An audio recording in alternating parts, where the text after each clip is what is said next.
The moon was probably the first object in the night sky that caught the ancients' attention.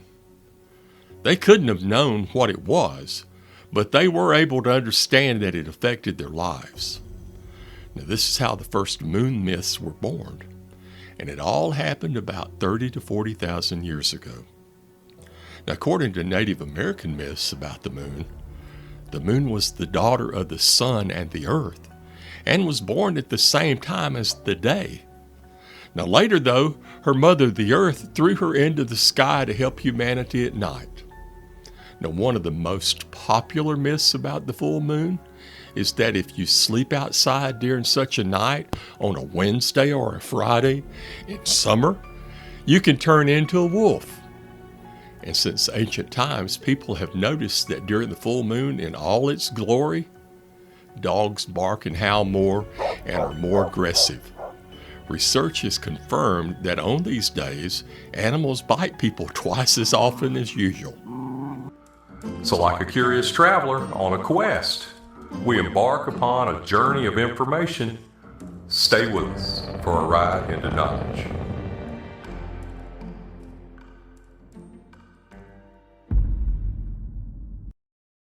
Now, as it turns out, a lot of myths, legends, and tales say that there used to be no moon in the sky. Myths say that the moon appeared after the Great Flood. The people from the Mayan civilization left reports where they said it was not the moon but Venus shining above them in the night sky. Maybe Venus was different back in those days. And some scientists believe a space object flew near the moon, which caused the moon to change its orbit. The moon moved closer to the earth and became imprisoned by the earth's gravity. The moon became the master of earth's waters. The moon approach resulted in immense tides, volcano eruptions, and earthquakes. Waves were the height of mountains, volcanoes were erupting, and water was boiling. Probably the new satellite was the reason for that great flood. The period when the earth was moonless is probably the most remote recollection of mankind. The absence of the moon in Earth's history has been a topic of great interest and speculation among researchers, ancient texts, and various belief systems. The epoch has been discussed by philosophers in Greek antiquity who believed that there was a time when the Earth existed without its natural satellite. Ancient texts from various cultures provide compelling evidence of this pre-lunar era. Now, for instance, the Romans and the Greeks, the authors alluded to a time before the moon existed in the heavens. The Hebrew Bible also contains references that speak of life during the lunar void. Like in Job, the grandeur of the Lord who makes peace in the heights is praised, and the time is mentioned before there was a moon and it did not shine. Also in Psalms it says, "Thou wast feared since the time of the sun and before the time of the moon, a generation of generations."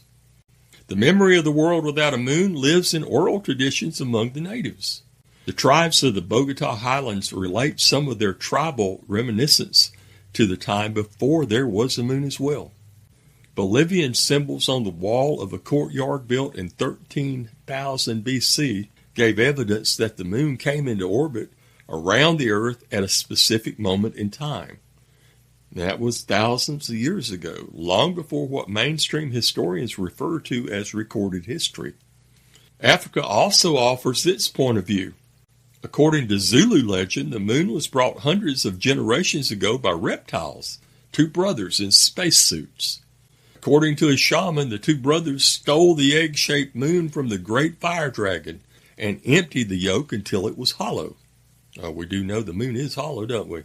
Then they rolled it through the sky to the earth, causing catastrophic events on the planet that ended the golden age of the past.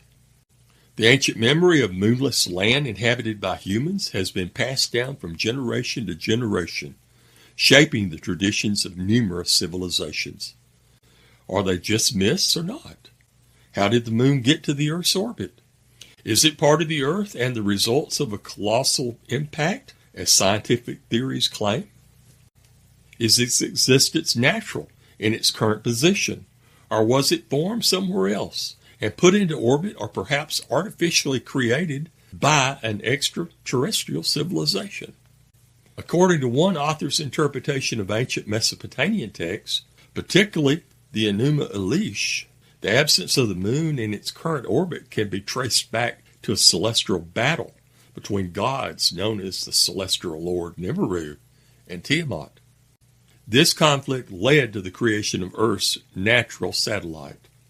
The texts describe how the moon was given destinies or orbits by Nibiru, which resulted in its current position relative to the sun and the earth. This celestial event could have marked a turning point for humanity, as it led to the separation of higher beings who went into the sun, those associated with the evolutionary track of the moon and the trinity of the sun, earth, moon. This period saw profound changes in human consciousness and the emergence of new civilizations on earth. As we said, evidence has been found in other parts of the world, like the traditions of the Colombian indigenous people.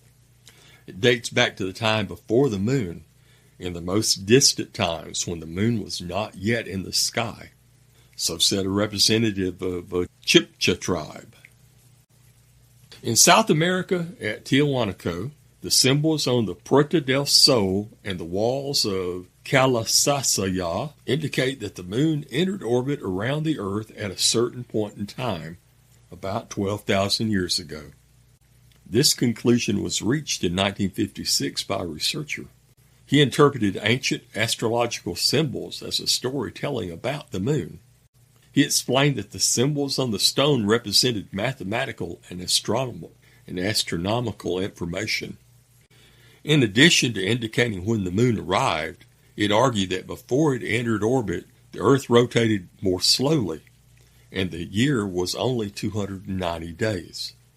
And because of this time difference, it's believed that the planet rotated on its axis at a slower rate than it does today, and the days were longer. And according to this interpretation of the symbols, it tells us that these characteristics of the Earth changed with the arrival of the moon, which would cause a powerful wave due to gravitational attraction. Now, Dark Journalist, also a YouTube channel, their research dives deeper into the topic, discussing how various beings, higher evolved ones who moved to the sun, those aligned with the moon's evolutionary track, and the trinity of the sun, earth, moon, influenced human history during these different epochs. The introduction of the moon in the Earth's orbit is believed to have had a profound impact on life as we know it today, affecting everything from our understanding of time and cycles to the very essence of human consciousness itself. Now, what does all this mean? I assume the ancients' memory of the earth inhabited by humans without a moon has passed from generation to generation, forming the traditions of numerous civilizations. I believe there's a bit of truth in every myth. You decide. Just more food for thought. Thanks for watching this and all our videos. Please like, share, and subscribe. And until we meet again, stay curious, fellow travelers, and have a great day.